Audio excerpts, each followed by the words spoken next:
Bye. Ano pa? Ayan po, kasi nakaganyan yung paa ni Papa kasi na-aksidente nga po siya. Ano pa? Kamusta na yung ipin mong malaki? Ay, yung ano, yung sugat pala. Maga pa rin. Kasi, napansin ko kasi ipin mo nakalabas na sa labi. Ang tukoy ka dyan. Ano na? Ano na nararamdaman mo pa? Sakit pa rin yung paa ko. Yung mga tayo.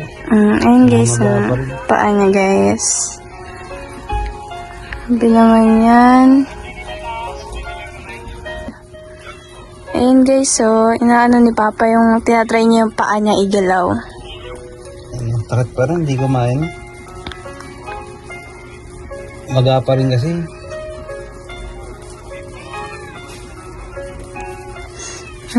Nanood lang siya, ganun. Ano ba yan? Ano nangyari? Bakit? Ang nangyari, naupuan mo na. Ano na upo? Nalayo ko pa. Uupo pa lang ako. Ano ba? Ang layo. Ayun, naka-video yung anak mo. Kanina pa kami naglaano. Ano pa Cellphone ginagawa kasi, mo? cellphone si Mama. Alam, sorry. Kasi cellphone ang cellphone naman to eh. Wala na, na-aksidente.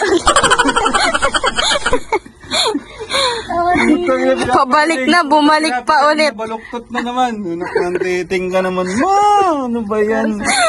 Kikis ko na lang yung paa mo. Yeah!